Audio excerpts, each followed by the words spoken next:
Assalamualaikum warahmatullahi wabarakatuh. Kami dari kelompok 3 yang terdiri dari Murgianti dengan NPM 18133-2026,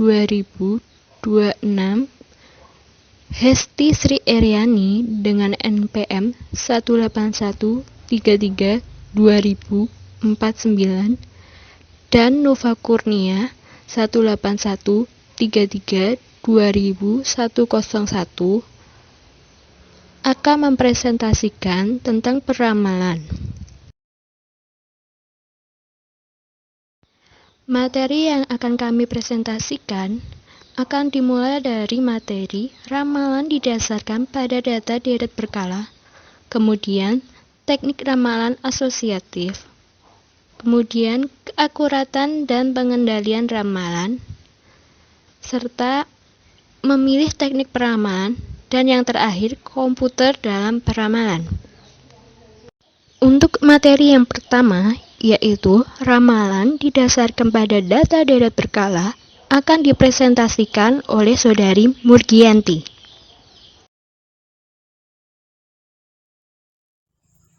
Baik, untuk materi yang pertama adalah ramalan didasarkan pada data deret berkala. Jadi sebelum kita mempelajari lebih lanjut tentang materi ini, perlu kita ketahui dulu tentang arti atau makna dari deret berkala atau time series itu apa. Jadi deret berkala atau time series itu merupakan urutan waktu observasi yang diambil dalam jarak waktu tertentu, misalnya itu setiap jam, hari, minggu, bulan, triwulan, atau bahkan tahunan.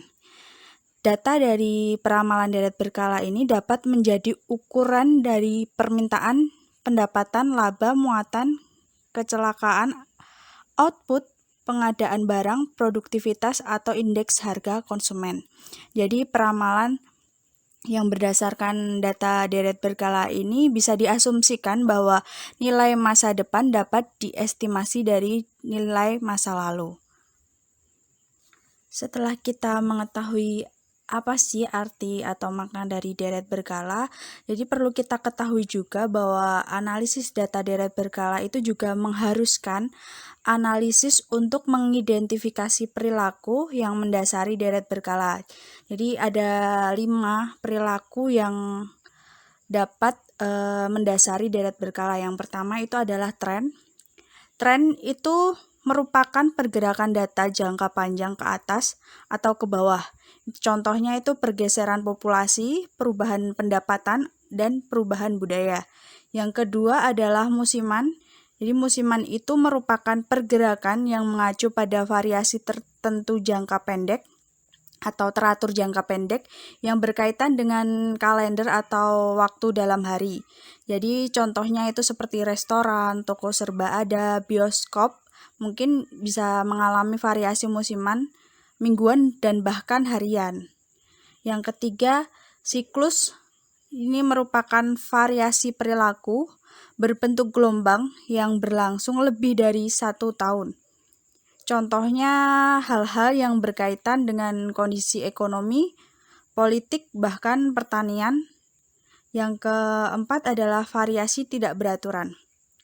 Jadi variasi tidak beraturan ini merupakan perilaku yang disebabkan oleh kondisi-kondisi yang tidak biasa, tidak mencerminkan perilaku khas. Ini contohnya seperti kondisi cuaca yang parah atau perubahan utama pada produk dan atau jasa. Dan yang kelima adalah variasi acak. Jadi variasi acak ini merupakan variasi yang tetap ada setelah semua perilaku lainnya diperhitungkan.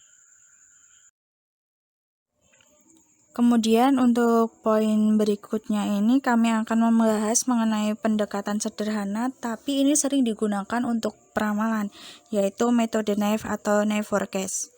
Jadi naive forecast ini merupakan ramalan untuk setiap periode yang sama dengan nilai aktual dari periode sebelumnya. Naive forecast ini juga dapat digunakan dengan deret stabil, variasi musim, atau tren. Apabila dengan deret stabil, maka titik data terakhir menjadi ramalan untuk periode berikutnya. Misalnya, permintaan produk minggu terakhir adalah 20 kotak, maka ramalan untuk minggu itu adalah 20 kotak, seperti itu. Kemudian dengan variasi musim, ramalan untuk musim ini sama dengan nilai dari deret musim terakhir. Contohnya misalnya seperti yang di buku, permintaan Tokyo Disneyland di musim panas sama dengan permintaan di musim panas yang sudah berlalu. Nah, untuk data dengan tren, ramalan sama dengan nilai terakhir dari deret ditambah atau dikurangi selisih antara dua nilai terakhir dari deret tersebut. Lalu poin terakhir yang ingin saya bahas sebelum memasuki materi selanjutnya yang akan disampaikan oleh teman saya, yaitu mengenai teknik-teknik menghitung pada peramalan. Yang pertama adalah teknik untuk menghitung rata-rata. Jadi untuk menghitung rata-rata ini terdapat 3 teknik ya teman-teman. Yang pertama adalah rata-rata bergerak atau moving average. Jadi moving average ini merupakan teknik yang merata-ratakan sejumlah nilai aktual terbaru dan memperbaruinya ketika tersedia nilai baru. Moving average ini berarti menggunakan sejumlah nilai data aktual terbaru untuk menghasilkan ramalan ya teman-teman. Kemudian yang kedua adalah rata-rata tertimbang. Ini merupakan teknik di mana nilai terbaru dalam deret diberikan beban lebih besar untuk menghitung ramalan. Yang ketiga adalah pemulusan eksponensial. Ini merupakan metode untuk menghitung rata-rata tertimbang yang berdasarkan pada ramalan sebelumnya ditambah dengan presentasi kesalahan ramalan. Teknik yang kedua adalah teknik untuk menghitung trends. Jadi ada 2 teknik penting yang dapat digunakan untuk mengembangkan ramalan ketika terjadi suatu trends. Yang pertama adalah peramalan trends linear. Jadi pada persamaan trends linear ini, pada periode T digunakan untuk mengembangkan ramalan. Dan yang kedua adalah pemulusan eksponensial. Dengan mempertimbangkan trends, di mana variasi pemulusan eksponensial ini digunakan ketika deret waktu menunjukkan trends linear, seperti itu. Kemudian teknik yang ketiga adalah teknik untuk menghitung musiman. Jadi variasi musiman ini adalah data deret berkala yang mengulangi pergerakan sederet nilai ke atas atau ke bawah secara teratur yang dapat dikaitkan dengan peristiwa berulang. Jadi ada 2 model musiman yang berbeda ya teman-teman pada teknik untuk menghitung musiman ini. Yang pertama adalah aditif, di mana musim dinyatakan dalam kuantitas yang ditambahkan atau dikurangi dari deret rata-rata untuk memasukkan musim. Dan yang kedua adalah model multiplikatif, di mana musim dinyatakan dalam presentase jumlah rata-rata trends yang kemudian digunakan untuk mengalihkan nilai deret untuk memasukkan musiman. Nah, pada presentase musiman ini, dalam model multiplikatif ya teman-teman mengacu pada relatif musiman atau indeks musiman. Kemudian relatif musiman ini juga digunakan dalam 2 cara peramalan yang berbeda, salah satunya yaitu menghilangkan variasi musim data dan memasukkan ramalan ke dalam musim. Adapun metode yang umum digunakan untuk menyatakan bagian trends dari deret berkala adalah rata-rata bergerak terpusat. Kemudian teknik yang terakhir adalah teknik untuk menghitung siklus. Jadi siklus itu kan merupakan pergerakan yang sama dengan variasi musim, tetapi siklus ini memiliki jangka waktu yang lebih lama. Jadi mungkin 2-6 tahun di atas puncaknya gitu. Terus pendekatan yang paling umum digunakan untuk menghitung siklus itu ya dengan cara mencari variabel yang berkaitan dan berada di posisi pertama, dan juga variabel yang berkepentingan seperti itu. Nah, mungkin segitu saja pembahasan dari saya. Untuk materi selanjutnya yaitu materi teknik peramalan asosiatif akan disampaikan oleh teman saya. Terima kasih. Untuk selanjutnya saya akan menjelaskan tentang teknik peramalan asosiatif. Teknik asosiatif bergantung pada identifikasi variabel terkait yang bisa digunakan untuk memprediksi nilai variabel yang berkepentingan.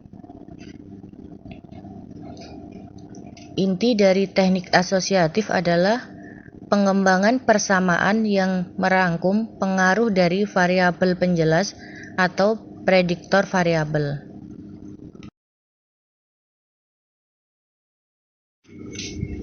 Regresi linier sederhana. Bentuk regresi yang paling sederhana dan paling umum digunakan meliputi hubungan linier antara dua variabel. Maksud regresi linier adalah untuk mencapai persamaan garis lurus yang memperkecil jumlah kuadrat penyimpangan vertikal titik data dari garis. Komentar mengenai penggunaan analisis regresi. Penggunaan analisis regresi sederhana menyiratkan bahwa asumsi tertentu telah memuaskan. Pada dasarnya, asumsi-asumsinya adalah sebagai berikut. Untuk yang pertama, variasi di sekitar garis bersifat acak. Jika variasinya acak, tidak ada pola seperti siklus atau tren yang harus jelas ketika garis dan data dibuat skemanya. Yang kedua yaitu penyimpangan di sekitar garis harus terdistribusi secara normal. Untuk yang ketiga, prediksi hanya dibuat dalam rentang nilai observasi. Analisis regresi dapat menjadi alat yang bermanfaat. Untuk memperoleh hasil terbaik, ada beberapa hal yang harus diperhatikan. Untuk yang pertama yaitu selalu membuat skema data untuk memeriksa bahwa hubungan linier sudah tepat. Untuk yang kedua, data mungkin tergantung oleh waktu.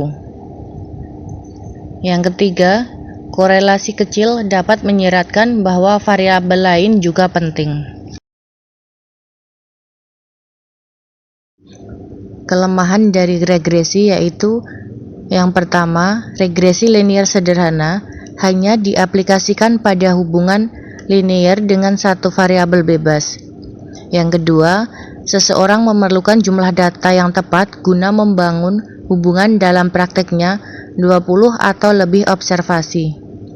Yang ketiga, semua observasi memiliki bobot yang sama. Keakuratan dan pengendalian ramalan adalah aspek penting dari peramalan, sehingga peramal ingin memperkecil kesalahan ramalan. Kesalahan atau error ramalan adalah selisih antara nilai yang terjadi dengan nilai yang diprediksikan untuk periode waktu tertentu. Merangkum keakuratan ramalan adalah faktor penting saat memutuskan di antara berbagai alternatif peramalan. Mengendalikan ramalan. Ada berbagai sumber yang tepat dari kesalahan ramalan, yaitu sebagai berikut. 1. Model dapat tidak mencukupi yang disebabkan tidak dimasukkannya variabel penting. Yang kedua, variasi tidak beraturan bisa terjadi disebabkan cuaca yang parah atau fenomena alam yang lain. Untuk materi selanjutnya akan dijelaskan oleh teman saya. Monggo Mbak Nova. Terima kasih Mbak Hesti. Kemudian saya, Nova Kurnia, akan melanjutkan materi tentang memilih teknik peramalan.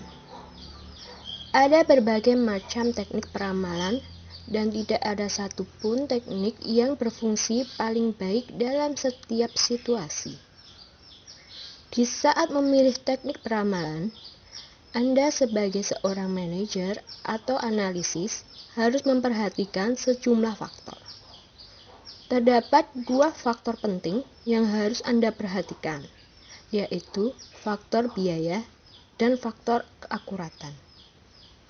Sebagai seorang manajer atau analisis, Anda harus memperhitungkan atau memperkirakan berapa banyak uang yang dianggarkan untuk menghasilkan sebuah ramalan atau beberapa ramalan, serta berapa biaya apa saja yang mungkin dari kesalahan ramalan tersebut, dan apa yang mungkin diperoleh dari ramalan yang akurat. Secara umum, semakin tinggi keakuratan suatu ramalan, semakin besar pula biaya yang harus dikeluarkan. Sehingga kita perlu membandingkan trade-off antara biaya dengan keakuratan secara cermat. Ramalan terbaik belum tentu ramalan yang paling akurat atau ramalan yang paling mahal, melainkan ramalan terbaik adalah beberapa kombinasi keakuratan dan biaya yang dianggap terbaik oleh manajemen. Faktor lain yang perlu diperhatikan adalah ketersediaan data historis, ketersediaan perangkat lunak komputer, serta waktu yang dibutuhkan untuk mengumpulkan dan menganalisis data serta mempersiapkan ramalan. Misalnya, pada tanggal 24 hingga tanggal 31 Agustus 2005, USA atau Amerika Serikat mengalami bencana badai Katrina atau topan Katrina yang melanda wilayah tenggara Amerika Serikat termasuk Teluk Meksiko. Di Teluk Meksiko tersebut terdapat sejumlah kilang minyak yang rusak. Hal ini menyebabkan pengiriman minyak untuk bulan Oktober terganggu, sehingga dapat menimbulkan krisis bahan bakar bensin. Dikarenakan adanya krisis bahan bakar bensin tersebut, terjadinya kelonjakan harga bahan bakar bensin. Nah, karena itu, banyak orang yang mulai mencari alternatif mobil lain yang berbahan dasar gas sebagai pengganti bahan bakar bensin. Hal ini menyebabkan terjadinya peningkatan permintaan mobil model SUV yang berbahan dasar gas. Produsen tidak memiliki data historis untuk memprediksi permintaan mobil SUV di bawah kondisi seperti itu. Konsekuensinya, produsen tersebut menggunakan pendekatan data kualitatif untuk memprediksi permintaan akan mobil SUV.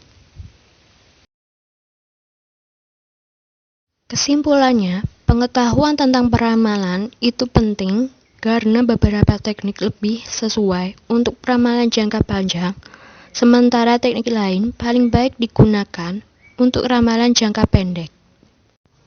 Contohnya, rata-rata bergerak dan pemulusan eksponensial pada dasarnya adalah teknik ramalan jangka pendek, karena teknik ini menghasilkan ramalan untuk periode berikutnya. Kemudian persamaan tren dapat digunakan untuk memproyeksikan periode waktu yang lebih lama. Nah, ketika menggunakan data deret berkala, membuat skema data dapat sangat bermanfaat untuk memilih metode yang tepat. Beberapa teknik kualitatif sangat sesuai untuk ramalan jangka panjang karena tidak memerlukan data historis. Kemudian metode Delphi dan metode opini eksekutif seringkali digunakan untuk perencanaan jangka panjang. Produk dan jasa baru tidak memiliki data historis, sehingga ramalan produk dan jasa baru harus didasarkan pada estimasi yang subjektif. Dalam banyak kasus, kita mengalami banyak hal yang sama. Pada beberapa kasus, manajer bisa menggunakan lebih dari satu teknik peramalan agar memperoleh ramalan yang bebas. Apabila berbagai teknik menghasilkan prediksi yang hampir sama, hal tersebut akan meningkatkan keyakinan pada suatu hasil. Sebaliknya, pertentangan antara berbagai ramalan akan mengindikasikan diperlukannya analisis tambahan. Nah, materi yang terakhir yaitu komputer dalam peramalan. Komputer memainkan peranan penting dalam menyusun ramalan yang didasarkan pada data kuantitatif. Penggunaan komputer memungkinkan manajer untuk mengembangkan dan merevisi ramalan secara tepat, cepat, dan tanpa beban perhitungan dengan menggunakan tangan. Berikutnya, paket perangkat lunak untuk peramalan. Ada berbagai paket perangkat lunak untuk peramalan. Salah satunya menggunakan formulir Excel yang ditemukan pada Online Learning Center yang merupakan contoh pendekatan program komputer. Terdapat formulir Excel untuk rata-rata bergerak, pemulusan eksponensial, persamaan tren linear, pemulusan eksponensial dengan mempertimbangkan tren, dan regresi linier sederhana. Sekian dari kelompok kami. Terima kasih akan pihak-pihak yang mau mendengarkan dan memperhatikan materi dari kami. Assalamualaikum warahmatullahi wabarakatuh.